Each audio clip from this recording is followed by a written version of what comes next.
ವಿದ್ಯುತ್ ಉತ್ಪಾದನೆಯಲ್ಲಿ ದೇಶದ ಗಮನ ಸೆಳೆದಿರುವ ಉತ್ತರ ಕನ್ನಡ ಜಿಲ್ಲೆ ಈಗ ಇಂಧನ ಇಲಾಖೆಯಲ್ಲಿ ಮತ್ತೊಂದು ಇತಿಹಾಸ ಸೃಷ್ಟಿಸಲು ಮುಂದಾಗಿದೆ. ರಾಜ್ಯದ ಮೊದಲ ಪಂಪ್ ಸ್ಟೋರೇಜ್ ಪ್ರಾಜೆಕ್ಟ್ಗೆ ಶರಾವತಿ ಒಡಲಿನಲ್ಲಿ ಸಿದ್ಧತೆ ನಡೀತಾ ಇದೆ. ಈ ಕುರಿತ ವರದಿ ಇಲ್ಲಿದೆ.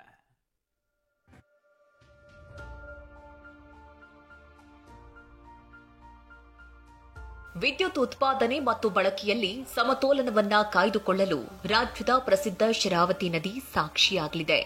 ಉತ್ತರ ಕನ್ನಡ ಮತ್ತು ಶಿವಮೊಗ್ಗ ಜಿಲ್ಲೆಯ ಗಡಿಯಲ್ಲಿ ಸುಮಾರು 10,000 ಕೋಟಿ ರೂಪಾಯಿ ವೆಚ್ಚದಲ್ಲಿ ಶರಾವತಿ ಪಂಪ್ ಸ್ಟೋರೇಜ್ ನಿರ್ಮಾಣಕ್ಕೆ ರಾಜ್ಯ ಸರ್ಕಾರ ಮುಂದಾಗಿದೆ. ಇದು ಸುಮಾರು 12,000 ಮಿಲಿಯನ್ ಯೂನಿಟ್ ವಿದ್ಯುತ್ ಶೇಖರಣೆ ಮಾಡಲಿದೆ. ಇದನ್ನ ಎಲ್ಲ ಕಡೆನೂ ಮಾಡೋಕ್ಕಾಗೋದಿಲ್ಲ.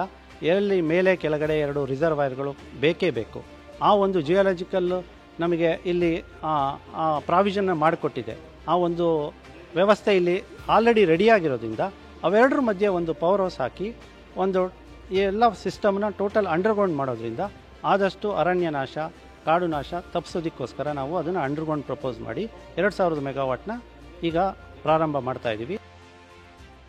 ಶರಾವತಿ ನದಿಗೆ ಅಡ್ಡಲಾಗಿ ನಿರ್ಮಿಸಿರುವ ತಲಕಳಲೆ ಡ್ಯಾಂ 0.51 ಟಿಎಂಸಿ ಸಾಮರ್ಥ್ಯವನ್ನ ಹೊಂದಿದೆ. ಈ ಡ್ಯಾಂ ಬಳಸಿ ಪಂಪ್ ಸ್ಟೋರೇಜ್ ನಿರ್ಮಾಣಕ್ಕೆ ಪ್ಲಾನ್ ಮಾಡಲಾಗಿದೆ.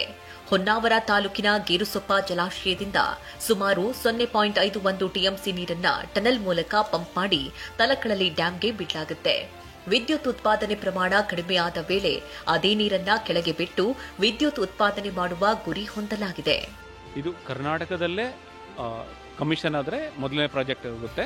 ಅದು ಬಿಟ್ಟರೆ ಬೇರೆ ಕರ್ನಾಟಕ ರಾಜ್ಯದಲ್ಲಿ ಯಾವುದೇ ಪಂಪ್ ಸ್ಟೋರೇಜ್ ಸಿಸ್ಟಮ್ ಇಲ್ಲ.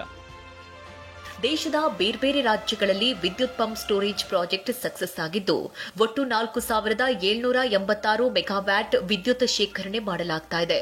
ಆದರೆ ರಾಜ್ಯದ ಮೊದಲ ಪಂಪ್ ಸ್ಟೋರೇಜ್ ಇದಾಗಿದ್ದು ಒಟ್ಟು 2,000 ಮೆಗಾವ್ಯಾಟ್ ವಿದ್ಯುತ್ ಶೇಖರಣೆ ಮಾಡುವುದರ ಮೂಲಕ ದೇಶದ ಇಂಧನ ಇಲಾಖೆಗೆ ಬಹುದೊಡ್ಡ ಕೊಡುಗೆ ನೀಡಲಿದೆ. ಸೂರಜ್ ಉತ್ತೂರೆ, TV9 ಉತ್ತರ ಕನ್ನಡ.